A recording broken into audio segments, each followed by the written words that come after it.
मैं जब स्कूल से लौट कर आई तो घर के अंदर जाकर देखा कि माँ के कमरे से एक हट्टा कट्टा आदमी बाहर निकल कर आया, जिसने अपने कपड़े भी नहीं पहने हुए थे। पापा वहीं पास में ही मेज पर बैठकर शराब पी रहे थे। उस आदमी ने पापा के पास जाकर उन्हें कुछ पैसे पकड़ाए और उसके बाद वह आदमी बाहर जाने लगा।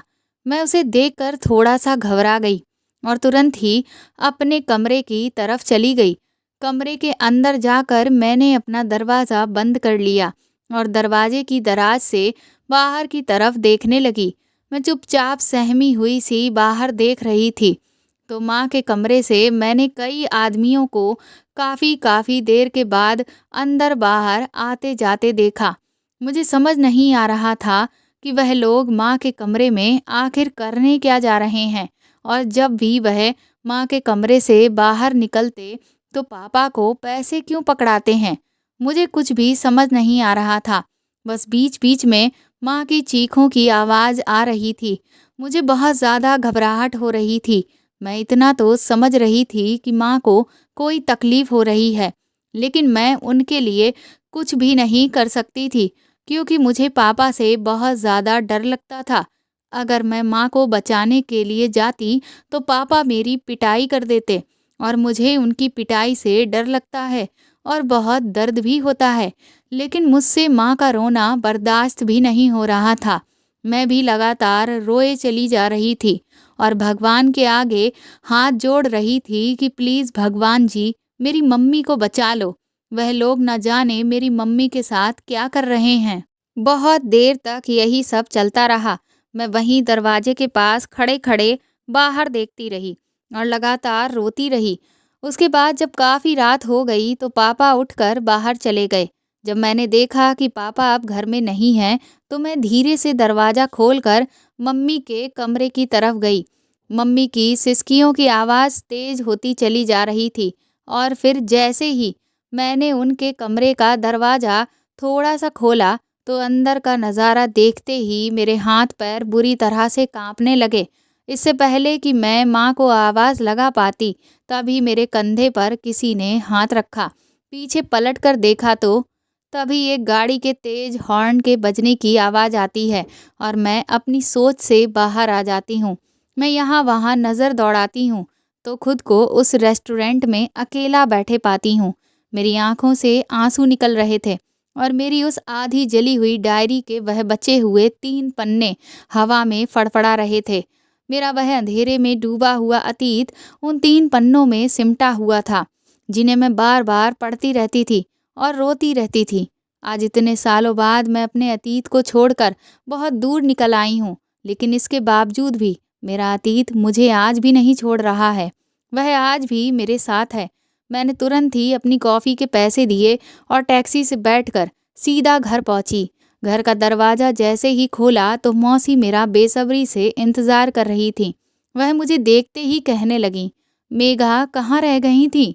तू, मैं कब से तेरा इंतज़ार कर रही हूँ। मैं उनके करीब जाकर उन्हें धीरे से गले लगाकर बोली, मैंने आपसे कहा था ना मौसी कि खाने पर आप मेरा इंतज़ार मत किया करिए। आपको जब भी भूख लगे आप खाना खा लिया करिए। उन्होंने मेरी आँखों की तरफ ध्यान से देखा और कहने लगी, तू आज भी रोई थी ना? तुझे मैंने कितनी बार समझाया है कि अब उस सबको भूल जा, लेकिन तू मेरी बात सुनती ही कहाँ है। मैंने कहा, अरे नहीं, ऐसा कुछ भी नहीं है। बोली, अच्छा, तो अब मुझसे छुपाएगी? तुझे मैंने कितनी बार कहा है कि अपनी वह डायरी फेंक दे, लेकिन तुझे समझ ही नहीं आता। देख मेघा, तू उस डायरी को अपने साथ हरदम रख कर उस डायरी को नहीं ढो रही, बल्कि अपने अतीत को ढो रही है। मैंने कहा, मौसी मैं क्या करूं? मैं उस डायरी को फेंक ही नहीं पाती। मुझ में इतनी हिम्मत ही नहीं होती है। आज भी मेरे अतीत से जुड़े हजारों सवाल हैं जिनके मुझे जवाब नहीं मिल पाए हैं। मौसी ने मुझसे कहा, चल ये सब छोड़, खाना खाते हैं। खाना खाकर मैं बिस्तर पर लेट गई और यही सोचने लगी कि कल से अब मैं ये सब बिल्कुल भी नहीं सोचूंगी और एक नई शुरुआत करूंगी। मेरा नाम मेघा है। मेरी उम्र 22 साल है। मैं एक मल्टीनेशनल कंपनी में 1 साल से काम कर रही हूँ और अपनी मौसी के साथ ही रहती हूँ।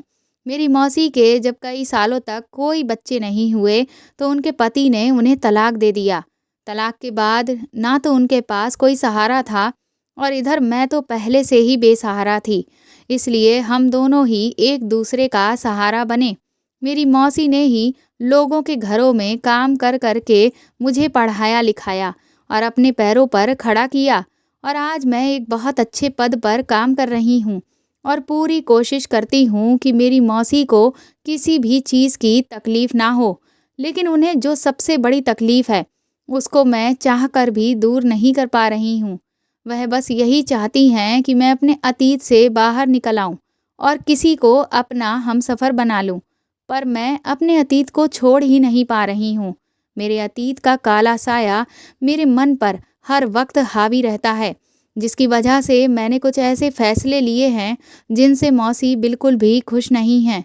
पर मैं चाहकर भी उन फ़ैसलों से अब पीछे नहीं हटना चाहती।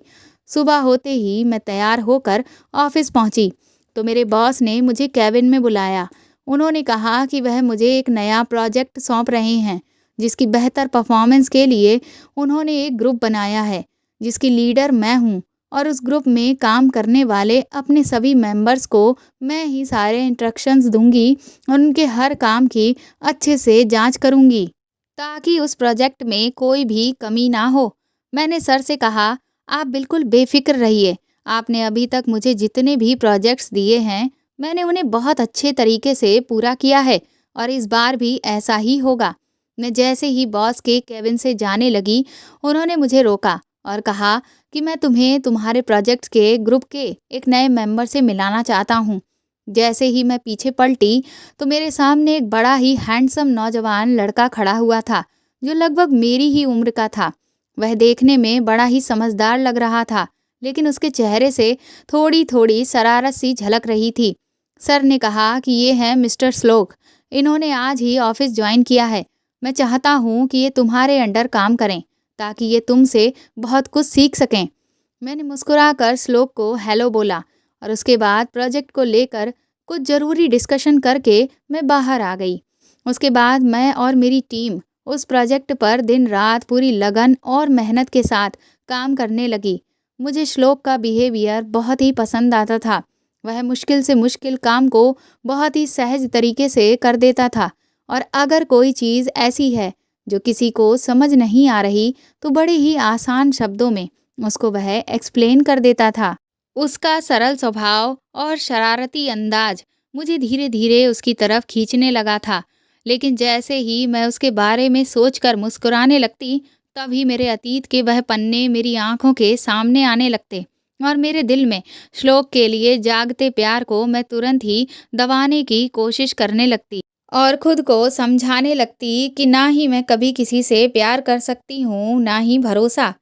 धीरे-धीरे हमें साथ काम करते हुए 6 महीने बीत गए।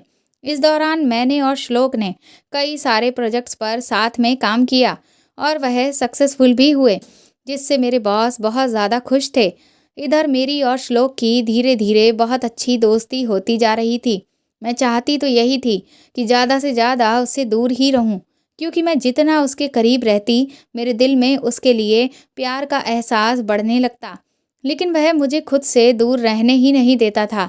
कुछ दिनों के बाद बॉस की वेडिंग एनिवर्सरी आई, तो उन्होंने हम सभी को अपनी पार्टी में इनवाइट किया।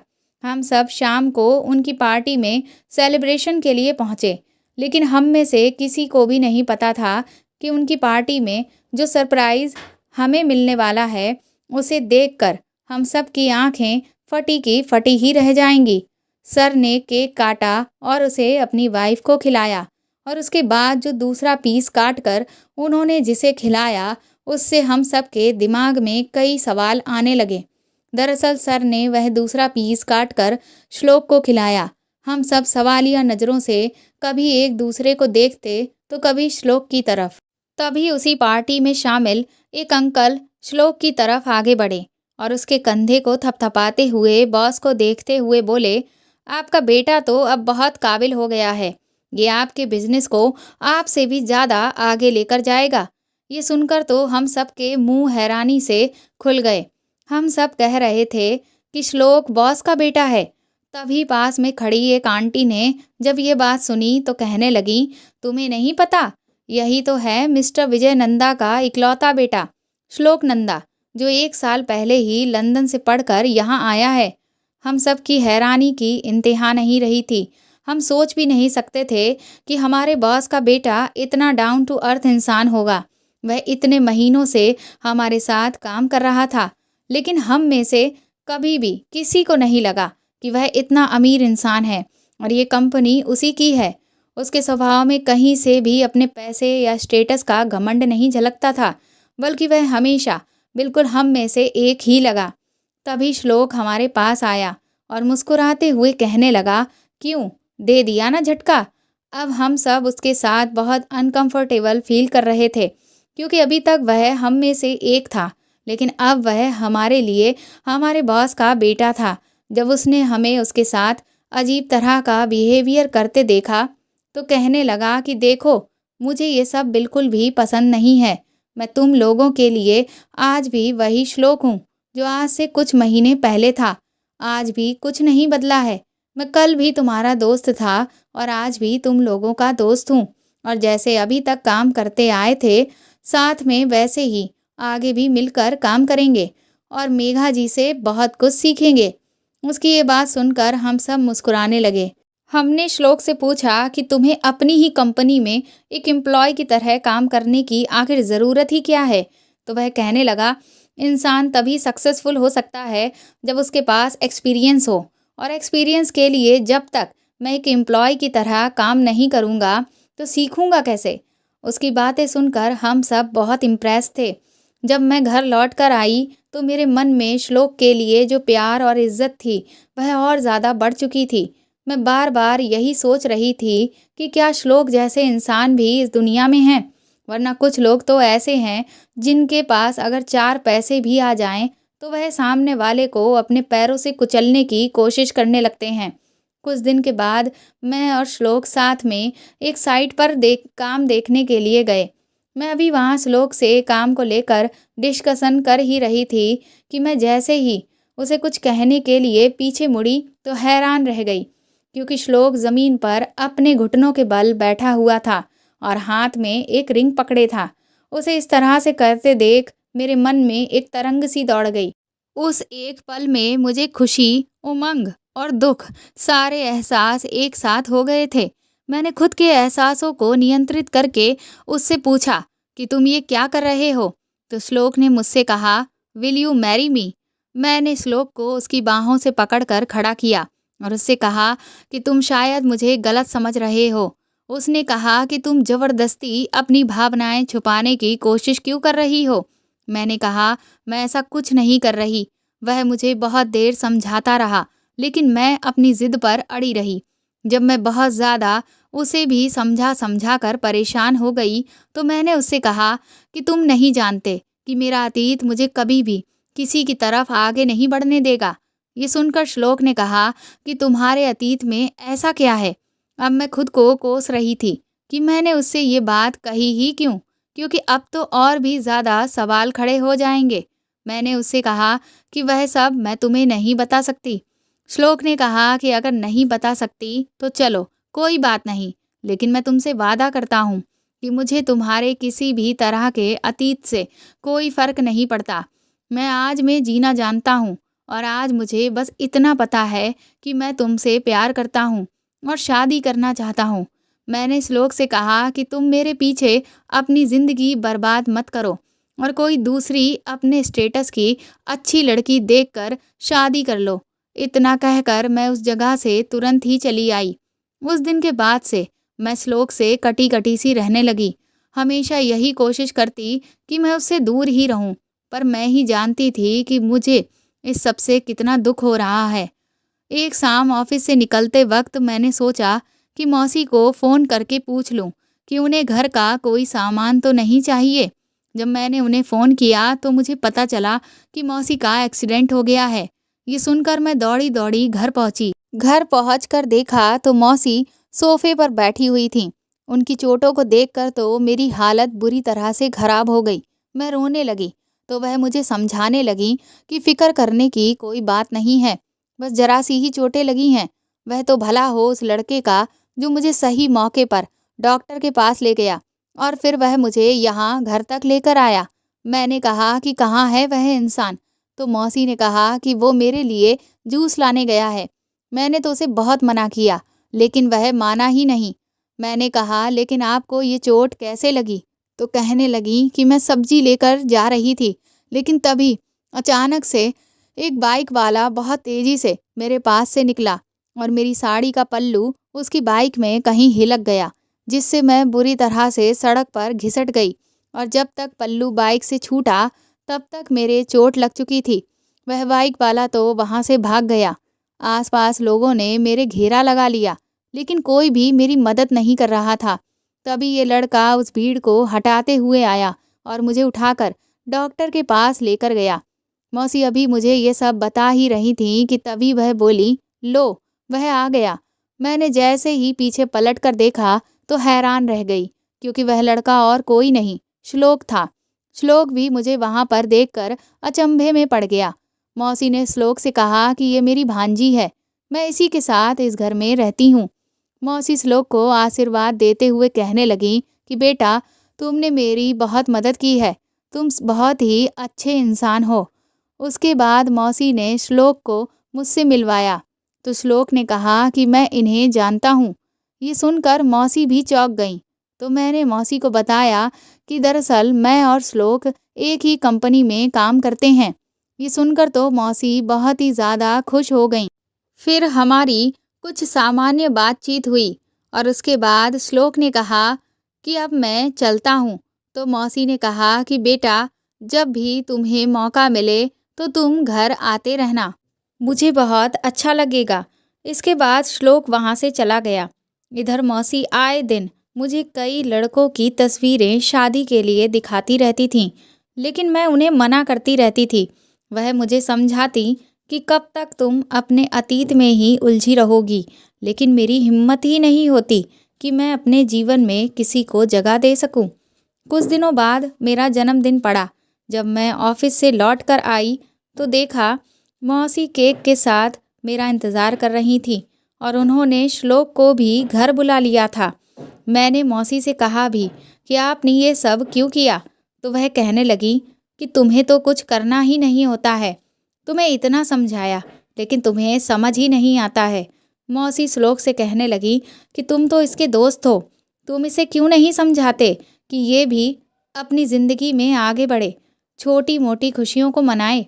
शादी के लिए इतने रिश्ते दिखा चुकी हूँ, पर ये अपनी ज़िद पर अड़ी है। श्लोक ने पूछा, आखिर ऐसा क्यों है? तो मौसी कहने लगी कि ये किसी और के किए की सज़ा खुद को दे रही है। मैंने मौसी को रोका कि आप फिर से वही बातें लेकर बैठ गईं, लेकिन श्लोक बार बार मेरे अतीत की हकीकत जानने की कोशिश करने लगा। उस दिन तो जैसे तैसे मैंने उस बात को वहीं पर दबा दिया।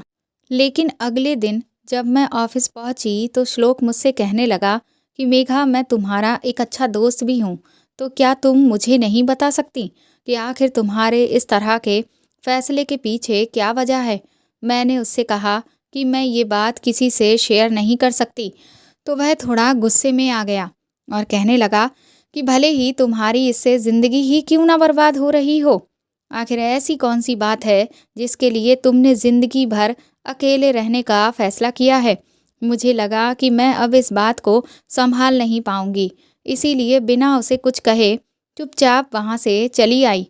अब श्लोक से मैं और भी कम बात करने लगी थी। वह जितना मेरे करीब आने की कोशिश करता, मैं उतना ही उससे दूर भागती। एक दिन जब मैं ऑफिस से जल्दी छुट्टी लेकर एक जगह गई हुई थी, तो वहाँ से निकलते हुए मुझे श्लोक ने देख लिया। वह तुरंत ही मेरे पास दौड़ कर आया और बोला कि मेघा, तुम आखिर यहाँ क्या कर रही हो? मैंने उससे कहा कि मुझे कुछ काम था। तो कहने लगा कि आखिर तुम्हें पागल खाने में क्या काम था? मैंने उससे कहा कि ये मेरा निजी मामला है, तुम इस सब में मत पड़ो। वह कहने लगा कि तुम आखिर क्या छुपा रही हो और क्यों? मैं तुमसे कह रहा हूँ ना कि तुम्हारे अतीत में चाहे कुछ भी हुआ हो, लेकिन मुझे उससे कोई भी फर्क नहीं पड़ता है, तो तुम मेरा विश्वास क्यों नहीं करती? मैंने कहा क्योंकि मैं किसी पर विश्वास नहीं कर सकती हूँ, क्योंकि इस दुनिया में कोई भी विश्वास के काबिल नहीं है। वह कहने लगा कि तुम्हें ऐसा क्यों लगता है? जिनमें प्यार होता है, अपनापन होता है, उनके बीच में विश्वास भी होता है। लेकिन मैं आखिर उसकी इस बात का क्या जवाब देती। मैं चुपचाप उस वक्त भी वहाँ से चली गई और वह अपने सवालों को लिए वहीं खड़ा रहा। धीरे धीरे दिन ऐसे ही बीतते जा रहे थे। एक दिन जब मैं ऑफिस से घर पहुंची तो मैंने देखा कि मेरे पर्स में मेरी वह डायरी थी ही नहीं। ये देखकर मैं बहुत ज़्यादा परेशान हो गई। मैंने उसे बहुत ज़्यादा ढूंढा, लेकिन वह मुझे कहीं भी नहीं मिली। मैंने सोचा कि शायद मेरी वह डायरी मुझसे ऑफिस में ही छूट गई होगी। अगले दिन मैंने ऑफिस में भी उसे बहुत ढूंढा, पर मुझे वहाँ भी नहीं मिली। मुझे तो समझ ही नहीं आ रहा था कि आखिर वह डायरी कहाँ चली गई।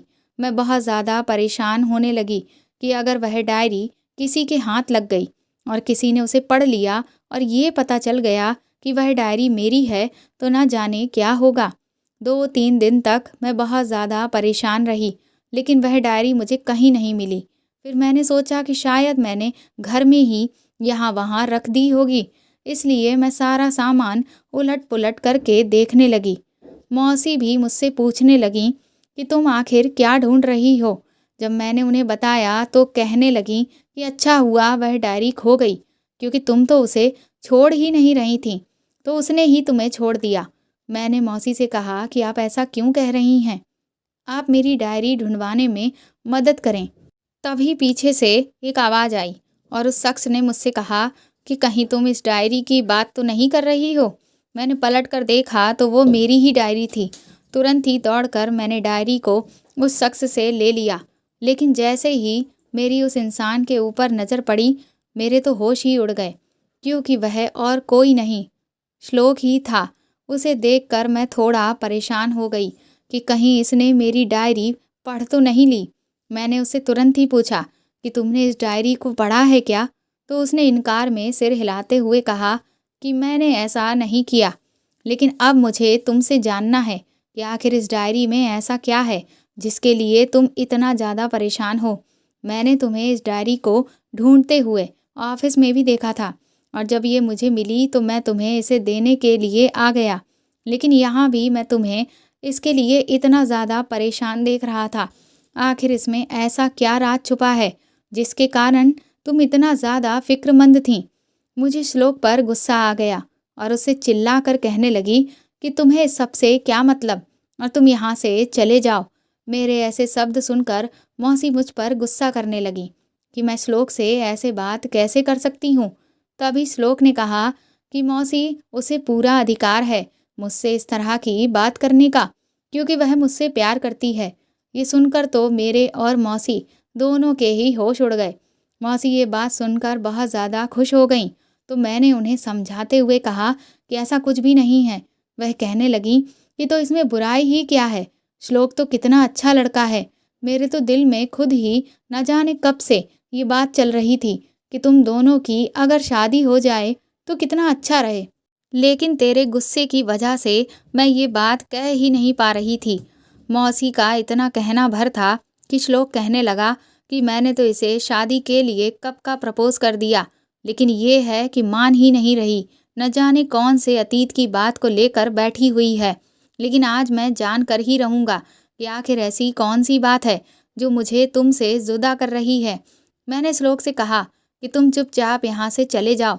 मैंने तुमसे कहा था ना कि तुम किसी और लड़की को पसंद कर लो। तुम्हें मेरी बात एक बार में समझ नहीं आती? पर श्लोक तो अपनी जिद पर अड़ा हुआ था। तभी मौसी कहने लगी कि बेटा, आज मैं तुम्हें बताती हूँ कि ये किस बोझ को इतने सालों से अपने ऊपर ढो रही है। मैंने मौसी को मना किया कि वह श्लोक से कुछ भी ना कहें, पर वह नहीं मानी। कहने लगी कि अब बस बहुत हो चुका मेघा, अब मुझसे बर्दाश्त नहीं होता।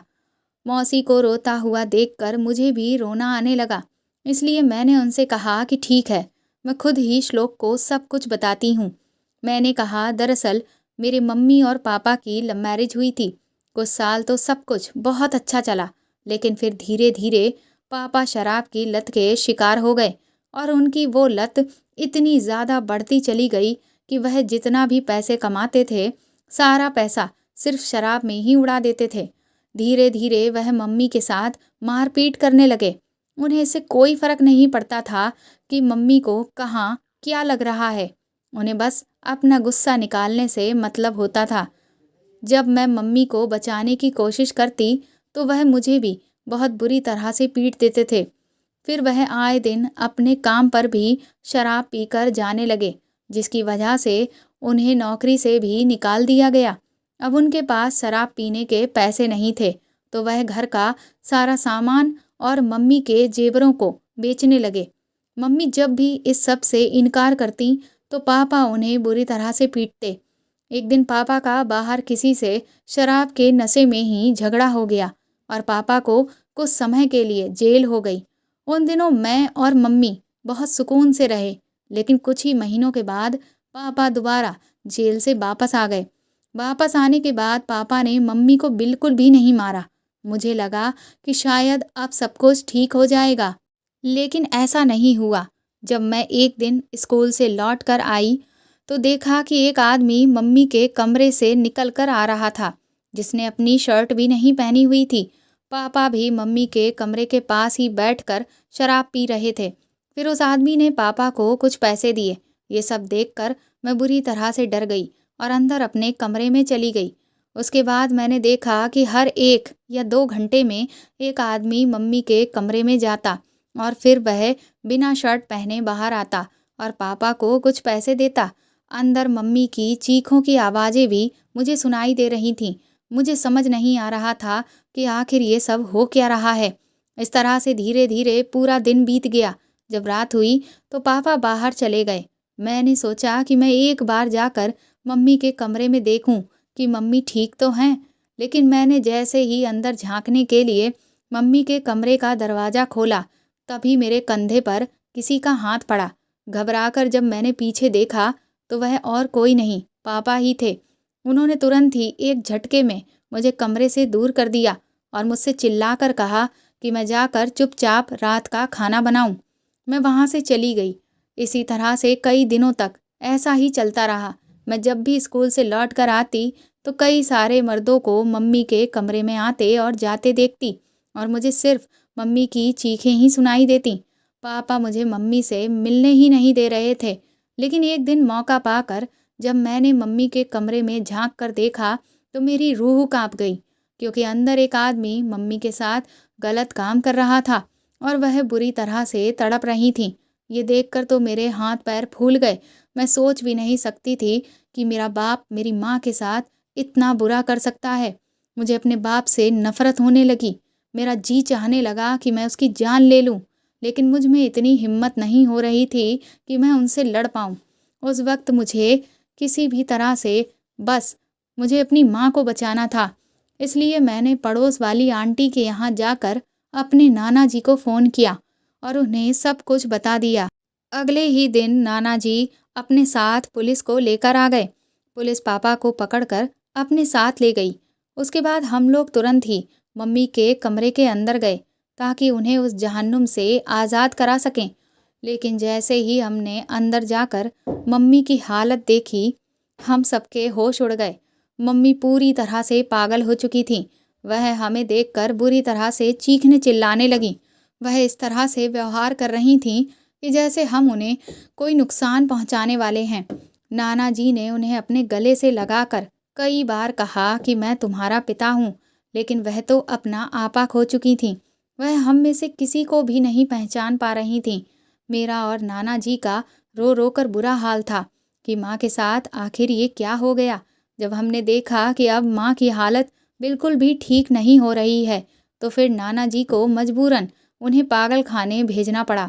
नाना जी मुझे अपने साथ घर तो ले आए, लेकिन अपनी बेटी की ऐसी हालत से उन्हें बहुत गहरा सदमा लगा था, जिसे वह बर्दाश्त नहीं कर पाए और 3 दिन के बाद ही उनकी हार्ट अटैक से मौत हो गई। नाना जी की मौत के बाद मैं पूरी तरह से बेसहारा थी और इधर मौसी का भी तलाक हो चुका था, तो अब इस दुनिया में उनका भी कोई नहीं बचा था। इसलिए मौसी मुझे अपने साथ ही रखने लगी और हम दोनों एक दूसरे का सहारा बन गए। तुम उस दिन पूछ रहे थे ना मुझसे कि मैं यहाँ पागल खाने में आखिर क्या करने आई हूँ, तो उस दिन मैं अपनी माँ से मिलने गई थी। मैं हफ्ते में एक बार अपनी माँ से मिलने ज़रूर जाती हूँ और उनकी हालत को देखकर ही मेरे अंदर एक आग जलने लगती है कि मुझे कभी भी किसी को अपनी ज़िंदगी में शामिल नहीं करना है, ना ही कभी किसी पर विश्वास करना है। मेरी माँ ने मेरे बाप से बहुत प्यार किया था, उस पर बहुत विश्वास किया था, लेकिन मेरे बाप ने मेरी माँ के साथ जो भी किया वैसा कोई दुश्मन भी नहीं कर सकता। मेरे बाप ने मेरी माँ को धोखा दिया था, इसलिए मैं अब चाहकर भी किसी पर भी विश्वास नहीं कर सकती। और मेरे अतीत का ये वो काला सच है जिसे जानने के बाद कोई भी मेरा हाथ नहीं थामेगा। बस इसीलिए मैंने पूरी ज़िंदगी कुंवारे रहने का फ़ैसला किया है। इतना कहकर मैं फूट फूट कर रोने लगी तो श्लोक ने मुझे गले से लगा लिया। उसने कहा, तुम्हें ऐसा क्यों लगता है कि अगर तुम्हारे पापा धोखेबाज निकले तो ये सारी दुनिया भी ऐसी होगी? ऐसा कुछ भी नहीं है। मैं तुमसे बहुत प्यार करता हूँ और तुम्हें धोखा देने के बारे में तो मैं कभी सपने में भी नहीं सोच सकता। इस दुनिया में अगर बुरे लोग हैं तो अच्छे लोग भी हैं। किसी एक इंसान ने अगर किसी को धोखा दिया तो इसका मतलब ये नहीं कि हर कोई धोखेबाज ही होगा। एक बार मुझ पर विश्वास करके तो देखो, मैं वादा करता हूँ कि कभी भी तुम्हें कोई भी दुख नहीं पहुँचाऊँगा। मैंने श्लोक से कहा, मेरे अतीत की सच्चाई जानने के बाद भी क्या तुम्हारा परिवार मुझे एक्सेप्ट करेगा? श्लोक ने पूरे आत्मविश्वास से कहा, मेरे मम्मी पापा के लिए मेरी खुशी से बढ़कर और कुछ भी नहीं है। जब मैं उन्हें बताऊंगा कि मैं तुमसे प्यार करता हूँ और सिर्फ तुम्हारे साथ ही खुश रह पाऊंगा तो तुम्हारा अतीत चाहे कुछ भी हो उन्हें उससे कोई फ़र्क नहीं पड़ेगा। उसी शाम को श्लोक ने अपने मम्मी पापा को मेरे बारे में सब कुछ बता दिया और सच में जैसा श्लोक ने कहा था वैसा ही हुआ। अगले ही दिन श्लोक अपने पेरेंट्स के साथ मेरे घर पर शगुन लेकर आया और हमारी सगाई और शादी की तारीख भी फिक्स हो गई। श्लोक को पाकर मैं बहुत खुश थी और कुछ ही दिनों बाद मेरी उससे धूमधाम से शादी हो गई। मेरी मौसी का इस दुनिया में कोई भी नहीं था, इसलिए मुझे अपनी शादी के बाद उनके लिए थोड़ी फ़िक्र थी। पर श्लोक ने उस फ़िक्र को भी दूर कर दिया क्योंकि वह मौसी को भी हमारे ही घर ले आया। मैं भी अब अपने अतीत को भुलाकर श्लोक के साथ एक नई ज़िंदगी की शुरुआत कर चुकी थी। बस अपनी माँ की हालत देखकर मुझे उनके लिए दुख होता था कि काश वह भी ठीक हो जाती और देखती कि उनकी बेटी को सच में कोई सच्चा प्यार करने वाला इंसान मिला है। तो दोस्तों, आपको मेरे द्वारा लिखी हुई ये कहानी कैसी लगी? प्लीज़ कमेंट करके ज़रूर बताएं और इस कहानी को ज़्यादा से ज़्यादा शेयर और लाइक करके मेरे चैनल को सपोर्ट करें। साथ ही अगर आप चाहें तो मुझे सुपर थैंक्स भी दे सकते हैं। अगर आप चैनल पर नए हैं तो सब्सक्राइब करके बेल आइकन ज़रूर दबा दें ताकि आगे भी मैं आपको ऐसी ही अच्छी कहानियाँ सुनाती रहूँ। Thank you.